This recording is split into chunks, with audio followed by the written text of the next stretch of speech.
आज के समय में भी एक ऐसे बाबा हैं जो राधा रानी के अनन्य भक्त हैं, जिनके जीवन में राधा रानी के अलावा कोई भी नहीं है। सालों तक वो काशी में गंगा घाट के आसपास रहे और उसके बाद वृंदावन में भी सालों से रह रहे हैं, लेकिन उन्हें ज्यादा लोग नहीं पहचानते थे। एक बार विराट कोहली और अनुष्का शर्मा अपनी बेटी के साथ उनसे मिलने पहुंचे और ये क्लिप सोशल मीडिया में वायरल हो गई। पीले कपड़े और माथे पर पीला चंदन लगाए महाराज जी की सादगी को देखकर लोग उनके कायल हो गए। आज वो इतने फेमस हो गए हैं कि लोग वृंदावन सिर्फ उनसे ही मिलने जाते हैं। जी हाँ दोस्तों, आज हम वृंदावन के प्रेमानंद महाराज की बात कर रहे हैं। गांव में एक बेहद ही सात्विक ब्राह्मण परिवार में हुआ था। प्रेमानंद जी के बचपन का नाम अनिरुद्ध कुमार पांडे है। उनके घर का पूरा माहौल ही भक्ति भाव से भरा हुआ था। उनके दादाजी ने संन्यास ग्रहण किया था, फिर उनके पिताजी श्री शंभू पांडे ने भी बाद के दिनों में संन्यास ग्रहण कर लिया था। वहीं उनकी माता श्रीमती रमा देवी भी भगवान की भक्ति में ही लीन रहती थी। माता और पिता दोनों मिलकर संतों की सेवा किया करते थे। उनके बाद उनके बड़े भाई श्रीमद् भगवत का पाठ करके पूरे घर को सुनाया करते थे। इस तरह से आध्यात्मिक माहौल में रहने के कारण प्रेमानंद जी के मन में भक्ति के बीज पड़ चुके थे। इसलिए वो खुद भी बहुत प्रकार की चालीसा का पाठ करते थे। जब वो महज 5वीं क्लास में थे तो उन्होंने गीता प्रेस प्रकाशन की श्री सुख सागर गीता पढ़ना शुरू कर दी थी। इन सब चीजों की वजह से ही कच्ची उम्र में ही उनके मन में लाइफ को लेकर बहुत से सीरियस सवाल आने लगे थे। उनकी लाइफ का पर्पस क्या है?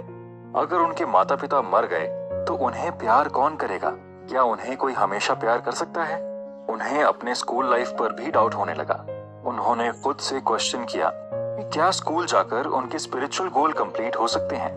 इन सभी क्वेश्चंस के आंसर्स जानने के लिए उन्होंने श्री राम जय जय राम और श्री कृष्ण गोविंद हरे मुरारी जाप करना शुरू कर दिया। 9वीं कक्षा तक आते आते उनके अंदर स्पिरिचुअल एनलाइटनमेंट की भावना इतनी ज्यादा आ चुकी थी कि उन्होंने अपनी पूरी लाइफ भगवान के लिए डेडिकेट करने के लिए सोचा। उन्होंने इसके लिए घर भी त्यागने का फैसला लिया। उन्होंने ये बात अपनी माँ को बताई और जब उनके पिताजी को ये बात पता चली तो उनके पिताजी उनको एक गुरुदेव के पास लेकर गए। उन गुरुदेव ने कहा कि सिर्फ एक हफ्ता इस बालक को मेरे पास छोड़ जाओ। सिर्फ 1 सप्ताह बाद ही ये भाग कर घर वापस आ जाएगा और अगर ये वापस नहीं गया तो मैं इसे मंत्र दे दूंगा। पूरे 1 सप्ताह तक गुरुदेव उन्हें हर प्रकार के आश्रम के काम करवाते थे, चाहे वो खाने का इंतजाम करना हो या रात को सोने का प्रबंध। लेकिन जब आश्रम में कहीं से खाने के लिए पेड़े या दूसरी मिठाई आती थी तो उसमें से एक भी उन्हें नहीं दी जाती थी। उन्हें सिर्फ दिन में एक बार शाम के समय खाने की अनुमति थी। दरअसल गुरुदेव को ऐसा लगता था कि ऐसा करने से प्रेमानंद जी डर जाएंगे और वापस घर चले जाएंगे, लेकिन वो अपनी धुन के पक्के थे।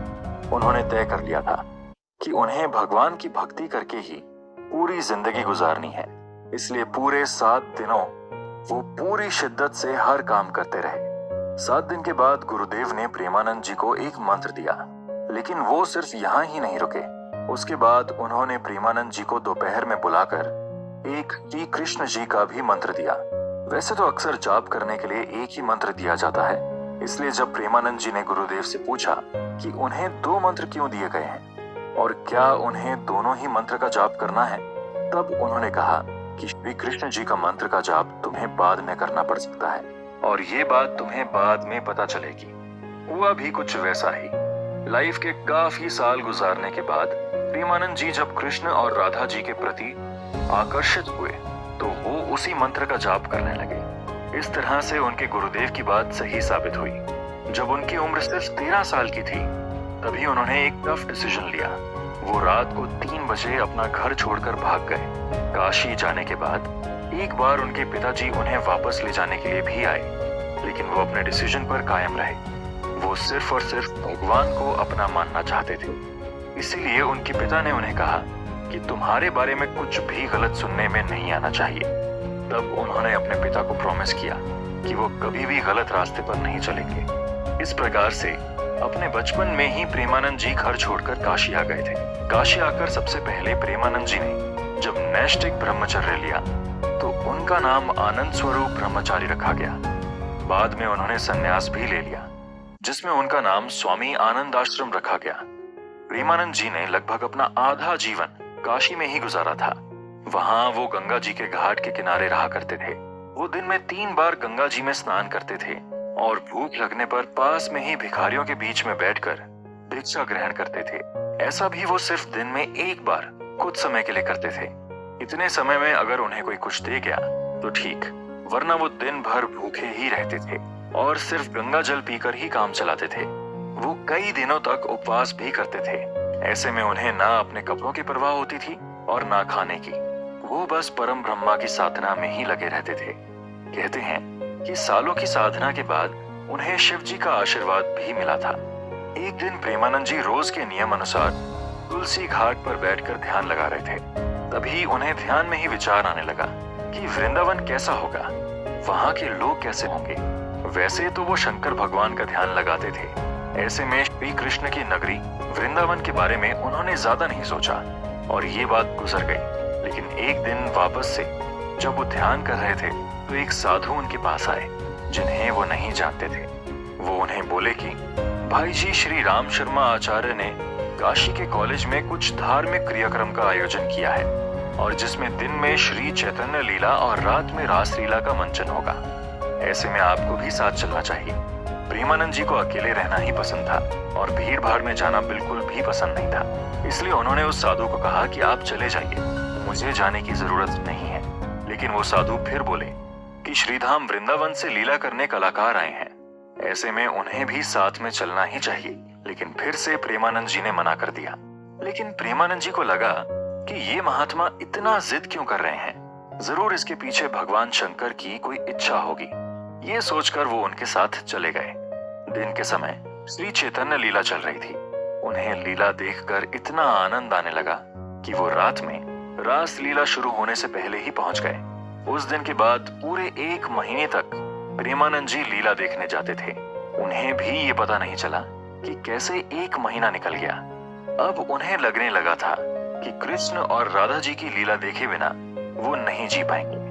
उन्होंने सोचा कि वृंदावन के कलाकार जब इतने अच्छे तरीके से लीला करते हैं तो वृंदावन में तो कितनी ही लीलाएं देखने को मिलेंगी। वो उन कलाकार लोगों के पास गए और उनसे रिक्वेस्ट की कि वो लोग उन्हें भी वृंदावन ले चलें। तब उस लीला के संचालक बोले कि भाई जी, ऐसा संभव नहीं है। लेकिन उन्होंने इतना जरूर कहा कि बाबा, आप एक बार वृंदावन आ जाइए, फिर बिहारी जी तुझे छोड़ेंगे नहीं। उस दिन के बाद से प्रेमानंद जी रोज की तरह ध्यान और बाकी काम तो करते थे, लेकिन उनका मन वृंदावन जाने को तरस रहा था।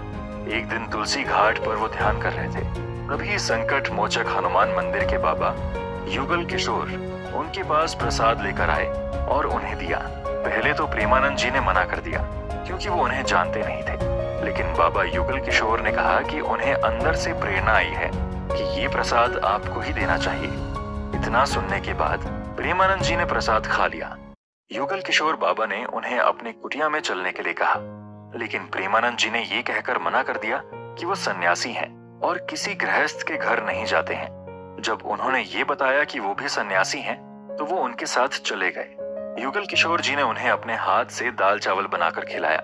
लेकिन प्रेमानंद जी को वृंदावन जाने की भूख शांत करनी थी, इसलिए बातों ही बातों में उन्होंने युगल किशोर जी से पूछा कि क्या वो उन्हें वृंदावन भेज सकते हैं।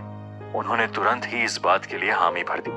उस समय कोई डायरेक्ट रेलगाड़ी काशी से मथुरा जाने के लिए नहीं थी, तो महाराज जी युगल किशोर जी के साथ चित्रकूट आ गए, जहां दोनों लोग 3-4 दिन रहे और फिर चित्रकूट से युगल किशोर जी ने मथुरा जाने वाली रेलगाड़ी में महाराज को बिठा दिया।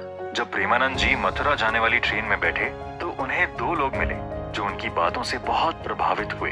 वो दोनों प्रेमानंद जी को कुछ पैसे देना चाहते थे, लेकिन उन्होंने नहीं लिए। ऐसे में वो दोनों उन्हें मथुरा में अपने साथ ही गेस्ट हाउस में रुकने की जिद करने लगे। वो उन लोगों के साथ चले गए, लेकिन उन लोगों ने प्रेमानंद जी को गेस्ट हाउस के बाहर ही रुककर थोड़ा इंतजार करने बोला। वो इंतजार करते रहे, लेकिन वो दोनों वापस उन्हें लेने नहीं आए। इतनी रात को ठंड में उन्हें अकेला देखकर एक आदमी जय श्री कृष्ण बोलकर उनके पास आया और उन्हें अपने घर ले गया, जहां उसने प्रेमानंद जी को न सिर्फ खाना खिलाया बल्कि अपने घर में रात रुकने के लिए भी बोला। अगले ही दिन वो यमुना जी में स्नान करके श्री द्वारकाधीश के दर्शन करने गए। मंदिर पहुंचकर वो बस जोर जोर से रोए जा रहे थे। ऐसा लग रहा था कि जैसे बरसों के बाद कोई बच्चा अपने खोए माँ बाप से मिलता है। लोग उन्हें बस देखते जा रहे थे। भीड़ जमा हो गई थी। वहां एक आदमी ने महाराज जी को पूछा कि वो उनके लिए क्या कर सकते हैं। उन्होंने बताया कि उन्हें मथुरा से वृंदावन जाना है। उस आदमी ने फिर पूछा कि वृंदावन में उसे कहाँ जाना है। प्रेमानंद जी किसी जगह को नहीं जानते थे, बस उन्होंने रमन रेती का नाम सुना था, इसलिए उन्होंने रमन रेती बोल दिया। बस फिर क्या था, उस आदमी ने उन्हें रमन रेती पहुंचा दिया। वृंदावन पहुंचने के बाद उन्होंने रमन रेती में थोड़ी देर सैर की और उसके बाद उनकी मुलाकात श्री श्याम सखा जी से हुई। उन्होंने बताया कि वो बनारस से आए हैं और बिहारी जी के दर्शन करना चाहते हैं। ऐसे में उन्हें कुछ दिन रुकने और खाने का प्रबंध चाहिए। श्री श्याम सखा जी महाराज जी को संत श्री जगानंद जी के आश्रम में ले गए। इस दौरान उन्होंने वृंदावन एवं ब्रिजमंडल दर्शन के खूब आनंद लिए, लेकिन प्रेमानंद जी को एकांत पसंद था, इसलिए यहाँ आश्रम की व्यवस्थाओं, भीड़ भाड़, भक्तों के आने जाने से उन्हें लगा कि उनका एकांत प्रभावित हो रहा है, इसलिए वो वापस काशी आ गए। काशी आकर उनकी दिनचर्या पहले के जैसे हो गई। वही सुबह उठकर गंगा जी में डुबकी लगाकर भगवान की भक्ति करना, लेकिन उनके मन में वृंदावन बस गया था। ऐसे में उन्हें बस वृंदावन जाने की ही बेचैनी हो रही थी। खैर, वो इस बात को जल्दी ही समझ गए और बिना देर किए फिर वृंदावन में वहीं रमन रेती के आश्रम में आ गए। तब कहीं जाकर वो बेचैनी समाप्त हुई। वृंदावन में महाराज जी की दिनचर्या बहुत बिजी थी। सबसे पहले वो वृंदावन की परिक्रमा करते थे और उसके बाद में वो बांके बिहारी जी के दर्शन करते थे। वहां एक संत ने उनसे कहा कि उन्हें श्री राधा वल्लभ मंदिर भी जरूर जाना चाहिए। अब महाराज जी घंटों तक श्री राधा वल्लभ को निहारते रहते। कुछ ही दिनों में श्री हित मोहित सरल गोस्वामी जी ने उनको नोटिस किया। वो महाराज जी के डेडिकेशन से बहुत प्रभावित हुए। एक दिन वो श्री राधा रस शुदा निधि का कोई पद गा रहे थे, जिसे महाराज जी नहीं समझ पा रहे थे, लेकिन वो सुनकर उन्हें अच्छा बहुत लग रहा था। इसलिए गोस्वामी जी ने उनसे कहा कि उन्हें श्री हरिवंश महाप्रभु का नाम जपना चाहिए, लेकिन उन्होंने गोस्वामी जी की बात नहीं मानी। फिर अगले ही दिन परिक्रमा करते समय उन्होंने पाया कि वो अपने आप ही श्री हरिवंश महाप्रभु का नाम का जाप कर रहे हैं। एक और दिन परिक्रमा करते समय उन्होंने देखा कि एक लड़की राधा वल्लभ संप्रदाय का भजन गा रही थी। उन्होंने उस लड़की से भजन का मीनिंग पूछा, लेकिन उस लड़की ने ये कहकर मना कर दिया कि उसके लिए आपको राधा वल्लभ ही बनना पड़ेगा। इसके बाद वो सीधे ही श्री हित मोहित मराल गोस्वामी जी की शरण में पहुंच गए, जिन्होंने महाराज जी को बड़े ही प्यार के साथ श्री राधा वल्लभ संप्रदाय में दीक्षा दी।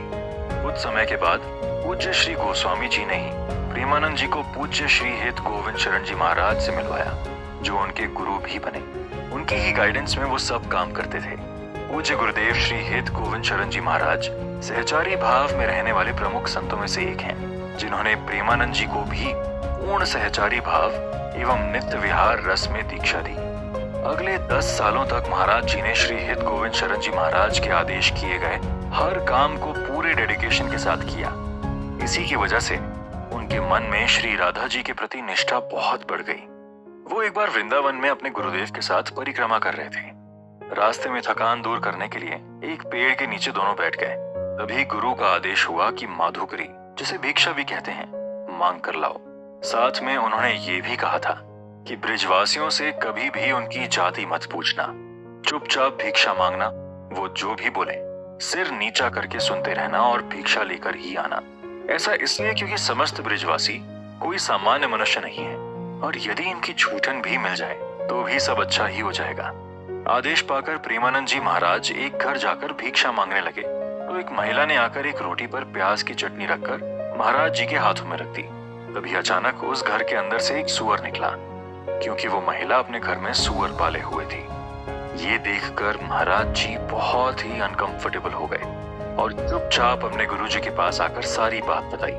उनके गुरुदेव बोले, तो क्या हुआ, इस रोटी को हैंडपंप पर धोकर लाओ ताकि प्याज की बदबू चली जाए और उसके बाद आधी तुम पाओ आधी मैं पाऊं। महाराज जी बताते हैं कि उसी दिन से मेरे अंदर सारे अहंकार एवं उच्च जाति की सारी विचारधारा का नाश हो गया। तो कुछ ऐसे थे इनके गुरुदेव। अब उनकी उम्र 35 साल के लगभग हुई तो उस समय तक उनके पेट में बहुत ज्यादा दर्द बढ़ गया था, जिसके कारण वो रामकृष्ण मंदिर में जांच कराने के लिए गए। जांच के बाद डॉक्टर उन्हें बोले कि बाबा, मरीज की बीमारी के बारे में हम उनके परिवार वालों को बताते हैं, लेकिन आप अकेले आए हो, इसलिए हम आपको ही बता देते हैं। आपकी दोनों किडनियां आधे से ज्यादा खराब हो चुकी हैं और कुछ ही सालों में पूरी तरह से खराब हो जाएंगी। आपके पास ज्यादा से ज्यादा 2 से 3 साल का समय है, इससे अधिक नहीं। दरअसल उन्हें पॉलीसिस्टिक किडनी डिजीज है, जिसे संक्षिप्त में PKD कहा जाता है। उन्होंने तय कर लिया था कि शायद यही भगवान की मर्जी हो, लेकिन जितना समय है मस्ती से भजन करेंगे। आज इस बात को 18 से 19 साल हो गए, लेकिन उन्हें कुछ नहीं हुआ। वैसे उन्हें रोज ही डायलिसिस कराना पड़ता है, लेकिन फिर भी वो सबको अपना पूरा टाइम देते हैं, चाहे वो सुबह की परिक्रमा हो या सबसे बारी बारी से मिलना। उनकी बीमारी किसी भी तरीके से उनकी दिनचर्या को प्रभावित नहीं करती है। आज उनके हजारों भक्त उन्हें अपनी किडनी देना चाहते हैं, लेकिन वो अपने लिए किसी को भी कष्ट नहीं देना चाहते हैं। वो कहते हैं कि ये तो श्री जी की कृपा है। जब तक इस मशीन को श्री जी करंट दे रही है, ये मशीन काम कर रही है। जहां उन्होंने करंट देना बंद किया, मशीन काम करना बंद कर देगी। ऐसा कभी नहीं सोचना चाहिए कि कल हमारा क्या होगा। जिस परम पिता ने हमारी आज की व्यवस्था की है, वो हमारी कल की भी व्यवस्था करेगा। तो कुछ ऐसे हैं प्रेमानंद जी महाराज। प्रेमानंद जी महाराज के दर्शन करने के लिए आपको वृंदावन आना पड़ेगा। अगर आप ट्रेन से आ रहे हैं तो मथुरा रेलवे स्टेशन में उतर सकते हैं। आपको वहां से वृंदावन जाना पड़ेगा। वहां आपको रात के 2 बजे से 4 बजे के आसपास परिक्रमा मार्ग पर वो दूसरे साधाओं के साथ परिक्रमा करते मिल जाएंगे। यहाँ हजारों लोग सुबह उनके दर्शन करते हैं। उनके आश्रम का नाम श्री हित राधा कोली कुंज है, जो कि भक्ति वेदांत हॉस्पिटल के पास है। वहां पर वो आपको सुबह 4 बजे से 5:30 बजे तक सत्संग करते हुए मिल जाएंगे। इसके बाद आरती होगी। इसके अलावा हम महाराज जी से क्वेश्चंस भी कर सकते हैं, जिसे एकांतिक वार्तालाप कहा जाता है। ये बिल्कुल ही निशुल्क है, जिसमें शामिल होकर आप अपने मन की जिज्ञासाओं व समस्याओं का समाधान सीधे तौर पर महाराज जी के सामने बैठकर कर सकते हैं। महाराज जी भी बड़े प्यार से भक्तों द्वारा पूछे गए सवालों का श्री जी की प्रेरणा से जवाब देते हैं। ऐसे ही सवाल जवाब को हम अक्सर सोशल मीडिया में देखते हैं। इस शो से हमने सीखा कि अगर सच्चे मन से खुद को भगवान की भक्ति में लगाकर दुनिया के काम करते हैं, तो भगवान हर टफ सिचुएशन से हमें प्रोटेक्ट करते हैं और हमें हर वो चीज बिना मांगे ही दे देते हैं जिसकी हमें जरूरत है।